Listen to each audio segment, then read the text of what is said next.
Assalamualaikum warahmatullahi wabarakatuh. Greetings to all of us.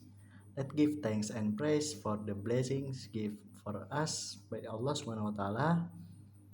And before we begin, I would like to acknowledge our esteemed lecturer, Miss Zwesti Eka Putri. Before I start the presentation, I will be introduce our team. My name Muhammad Tifal Haidar as moderator and first presentator, and then Tri Hardini as second presentator, and then Muhammad Bagas Ramadini as third presentator, and last Dian Islamia as fourth presentator. The topic of discussion today is transaction security and information processing support system. And the agenda, the first is security for transaction processing systems.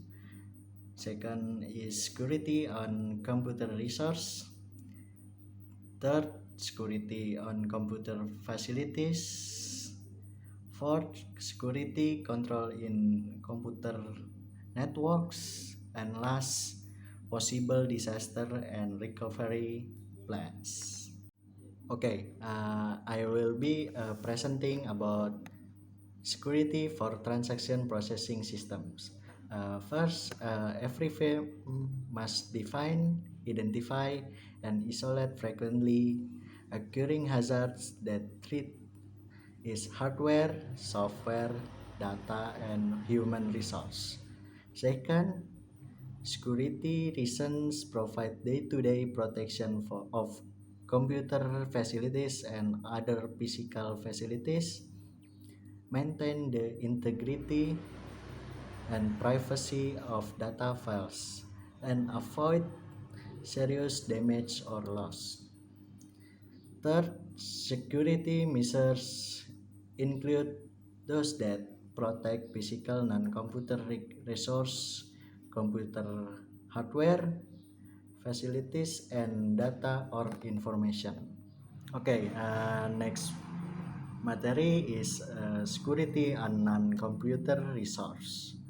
First, protection access control, which restricts entry by unauthorized persons, generally to circumvent or vandalism, include security guards and fence in area.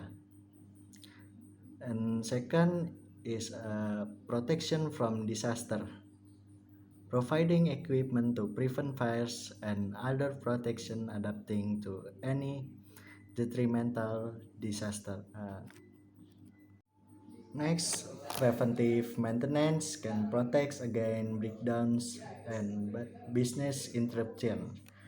Example for this, we can maintaining of machines of company and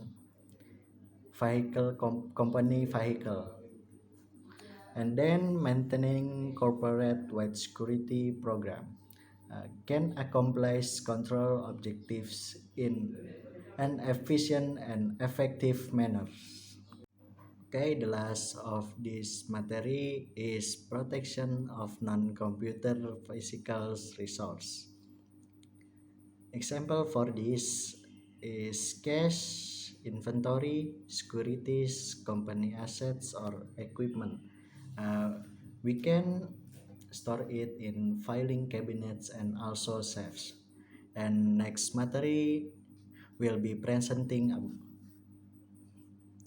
by Tri Hardini. My name is Triadini and I will be presenting the next topic, which is security on computer facilities. So let's check the next slide.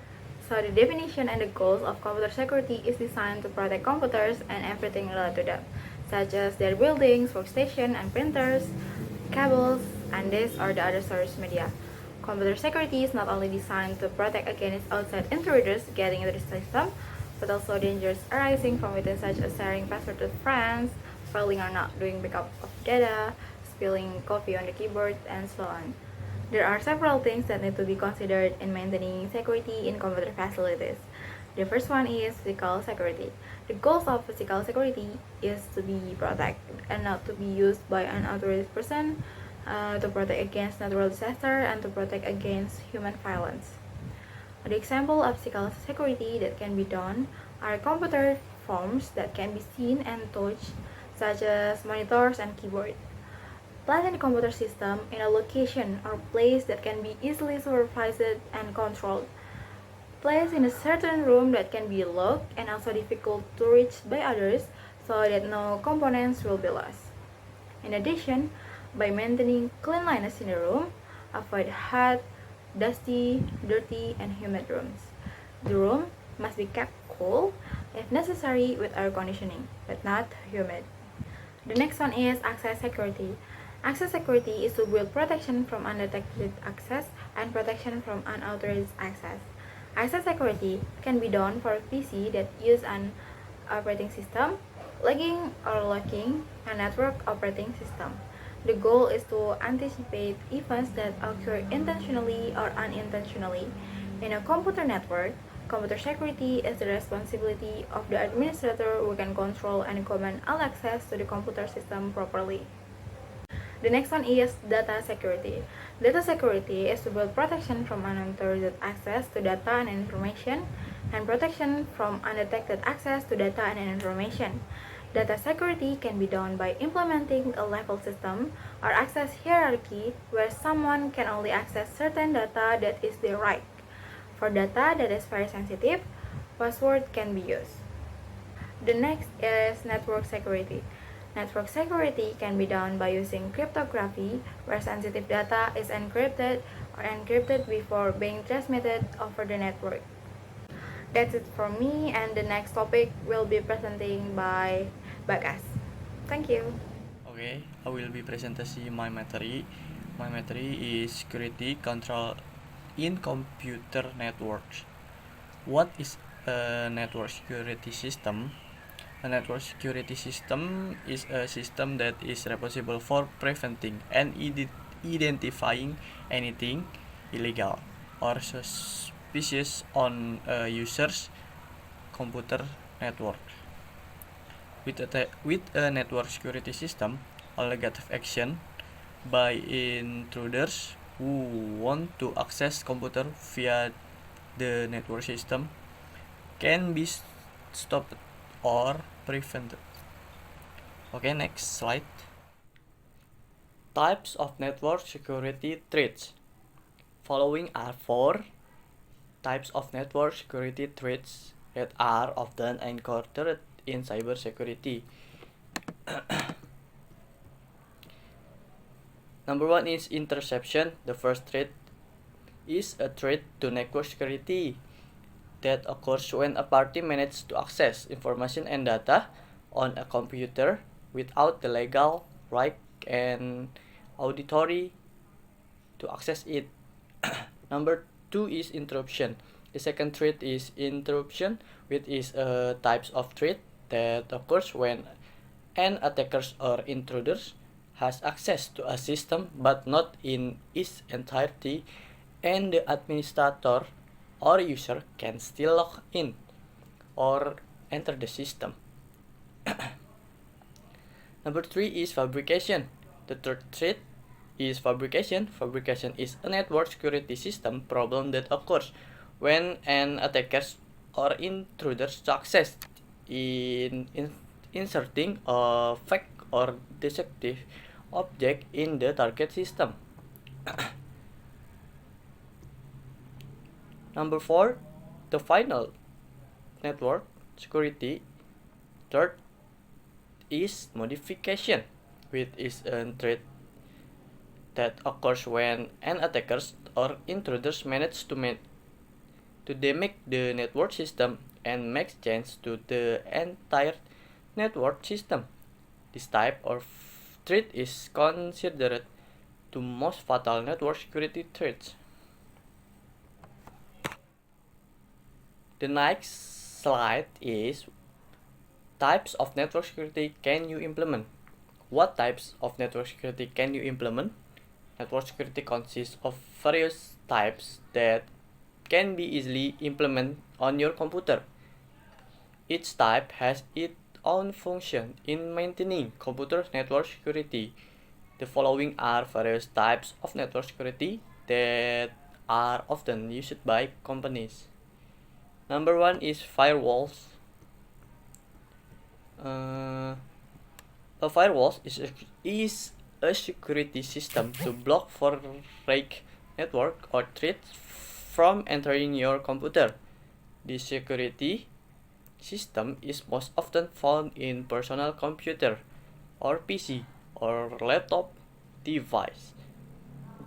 Nowadays, most firewalls are installed as software to protect device and web server. Number two is antivirus and anti-malware.